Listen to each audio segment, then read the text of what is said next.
Whether it's a lager or an ale, whether it's a stout, light, dark, or pale, if you can brew it, Chad can review it. It's time for Chad's Beer Reviews. He's not quite an amateur, not quite a connoisseur, but regardless of the brewer, he's got taste in beer for sure. You can tell just by his gut, this guy is a bona fide beer nut. So whether it's a porter or an IPA, whether it's from Europe or the USA, if you can brew it, Chad can review it. It's time for Chad's Beer Reviews. Hey, welcome to an episode of Chad's Beer Reviews. My first solo review in a while. Drinking a pretty special beer tonight. This is Abita's S.O.S. Save Our Shore. It's as it says right there, a charitable pilsner. They made this, for relief of the Gulf oil spill. It says, this Abita brew is a message in a bottle. A distress signal for the troubled waters of Gulf Coast. For every bottle sold, Abita will donate 75 cents to the rescue and restoration of the environment, industry, and individuals fighting to survive this disastrous oil spill. Want to do more? Visit abita.com. I like the artwork on here. You can't tell from there, but it's very detailed, intricate line art. It says, this unfiltered 𝗦𝗢𝗄𝗍 is made with pilsner and wheat malts. It is hopped and dry hopped with sterling and German pearl hops. Has a brilliant gold color, a sweet malt flavor, and a pleasant bitterness and aroma. 7% ABV. I'm using my Country Public Pilsner / wheat beer glass, which I guess is perfect because this beer is both a Pilsner and a wheat beer. That cap came off nice and easy. And when I was in Key West this summer, there were signs like BP claim centers on, I saw one of the insurance agencies put that up. Didn't see any oil though, which was nice. Well, that's a really nice looking beer. Maybe it's from the glass or the pour or what, but you know, it's a typical Pilsner lager kind of color. It's just straight gold. A little bit darker than your usual Budweiser or something like that. And what, 3-4 fingers of head there? That's nice. It's like white, almost bright white, almost kind of creamy. It smells really good. It smells kind of like a summer beer. It has like a little bit of like a citrusy aroma to it. From the hops, it's almost a little lemony.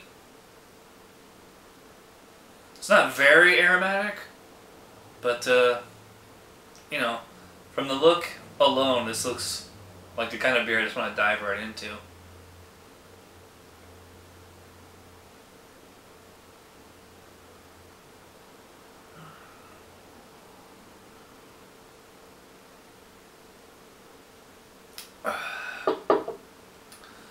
It took me a while to get through all that head there.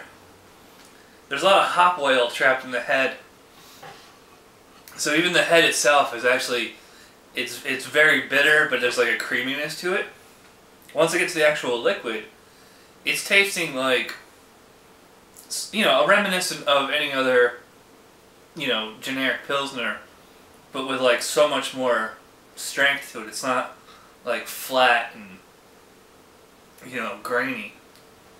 Yeah, it's an interesting combination because it has that kind of, for lack of a better term, generic macro lager kind of flavor to it.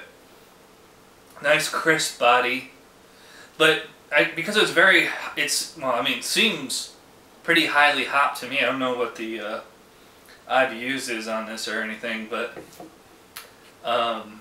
you know, that lemony note that I was getting in the nose is now coming through in the body. The citrusy notes I'm going to chalk up to the hop presence. Not a super robust beer. It's actually, even though it's like crisp in the mouth, it's kind of thin.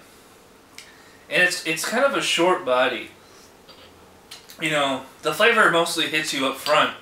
In the middle and the back, there isn't a whole lot. So far, you know, this beer is pretty good, and I'm getting some nice lacing on there, which is really impressive. I still got a long way to go, so I'll sip on this and we'll come back with my final thoughts. Alright, I am back. Well, before I say anything else, gotta comment on that lacing. I haven't seen a good lacing like this in a long time, so it's actually pretty impressive. I wish I could say the same for the beer. You know, it started out, you know, when we were up here, it was really good and impressive.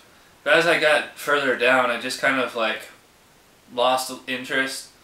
Not that it's a bad beer, it's a good beer. But it just, you know, it started out great and then just didn't really live up to its first impression. Thin to medium mouthfeel. I mean, the drinkability on it though is really high. You can just slug this right down if you want. And it's very refreshing, thirst quenching. Like I said, I wish it was, you know, 80 degrees and sunny out. This would be great for that, you know. Because you don't tend to get beers that are, you know, this high in alcohol that are truly refreshing. So, in that aspect, you know, it's impressive and a success. But overall, I mean, I think taste is kind of what rules, and taste here is like decent, but it's not really impressive. A little bit of citrusy hop character in it, but not a whole lot much else. Actually, not much else at all. So it's very one-dimensional. I mean, I don't think that they were shooting for the moon with this beer. I think they were just trying to get something out there. And I think, actually, this beer probably would have been better if it was in 12-ounce bottles and I could get a 6-pack, because I think it's like a great summer seasonal. I wish I could have had this when I was in Key West.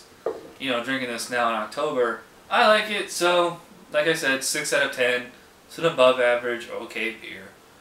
If you see it, pick it up. I mean, just pick it up at the very least just for the cause. So, thanks for watching this episode of Chad's Beer Reviews, and I'll see you guys next time.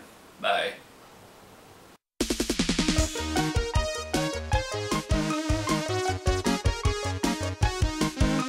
Somebody brewed it, Chad just reviewed it. Thanks for watching Chad's Beer Reviews. Trust me, the next episode will be a lot better.